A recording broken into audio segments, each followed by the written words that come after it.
There are many different uses for fur inside of Modo 401 and many different ways to control it. This first video is going to explore various shading options for fur and how to control how we texture said fur. So the first thing we want to do is add a little bit of fur. We're just going to make a nice fuzzy mouse top here. And to do that, first we want to pick the material. You see I've clicked in the preview and that has automatically selected the base material that's feeding those pixels. So in this case, the mouse buttons encompasses this entire portion of the model. And the first thing we'll do is just add a fur layer. So we just go over to add layer here and choose fur material. And you'll see immediately we get this nice shaggy mouse top. All right. Now we're not going to go over all the different controls in this. You'll find plenty of information about each and every control inside of the inline help. For those of you who are not familiar, you can just press F1. You'll see the mouse button comes up there. We can click on fur material and voila, tons of information in here and examples.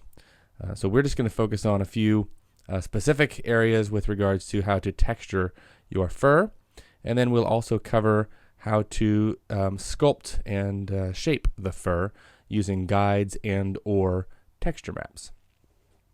Okay, so we have the material here, and you can see that the fur material is being fed its color and other look parameters from the material under it. So if we change, say, the diffuse amount of the buttons, you'll see the diffuse amount of the fur changes as well. This is pretty handy, of course, if you wanted to add a texture, for instance. Let's just jump over here to our images. We'll go into our UV images. Grab that, drag and drop it onto that material there. I've created a quick UV map for the top of the mouse buttons. And you'll see that the fur is, in fact, inheriting the material from the image, or its color, I should say, from the image below it. Again, that's a very handy and quick way to texture your fur, although it may not be exactly what you want. And so if you want to create a material parameter that is different for the fur than the material the fur is growing from, then what we'll do is we'll create a new type of group, or a new group, I should say, with a new setting. So what we'll do is we'll just go to Add Layer, create a group, and you see that dropped right inside of our mouse buttons. I'm going to drag the fur material up into the group. Now right now that doesn't really change anything because that group isn't masking on anything. If we look here at its parameters, you'll see that it's affecting all items, it's affecting all materials. And because it's inside the mouse buttons group above it, it's actually just essentially going along for the ride. It's just passing that fur material right on through. But what we're going to do is change the scope here to be set to fur. Now the scope was set to all, which means that anything inside this group would affect fur and or regular surfaces. Now anything inside this group will only affect fur. And so if I add a new material in here, you'll see that put the fur on top.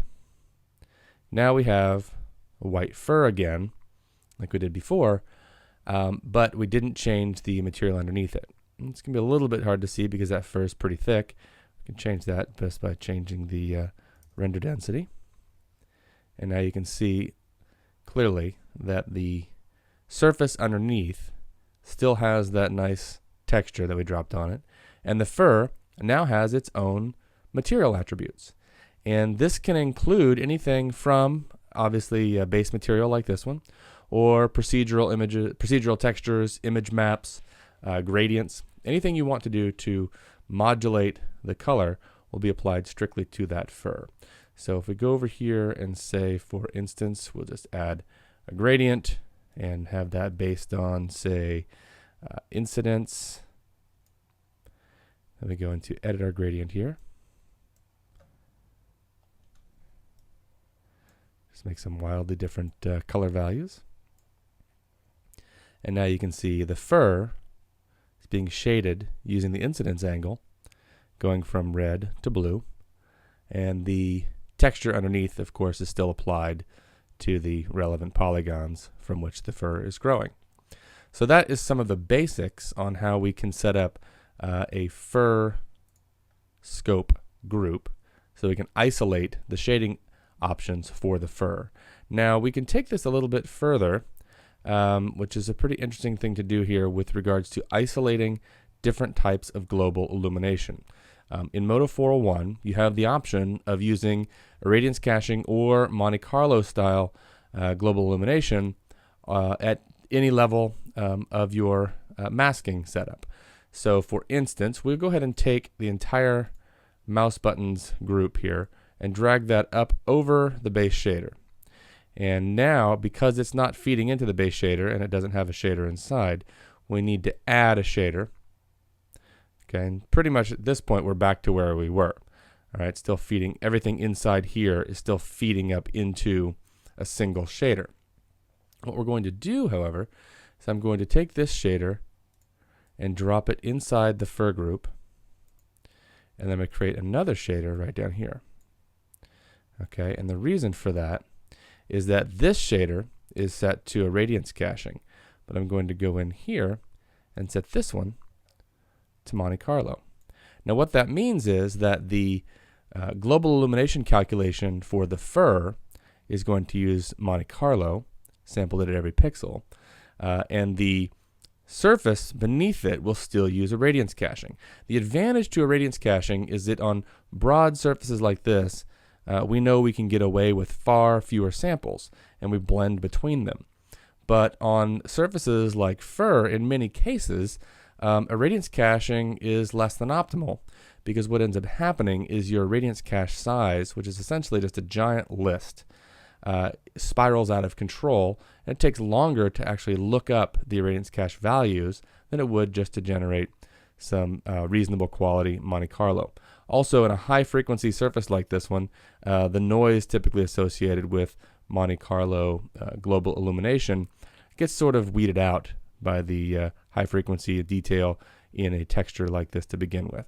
So in this way, we've set up a little hierarchy here, a group masking system, where one shader, two texture layers, or one texture layer, a fur material, and the material are all controlling the fur.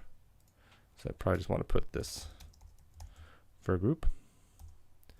And then underneath that, inside the same master group, mouse buttons, is the main shader for this surface and the image and material. So that's just a very quick look at working with fur materials and how to mask them and create their own groups. Next, we'll be looking at using different types of textures and guides for controlling the shape of the fur.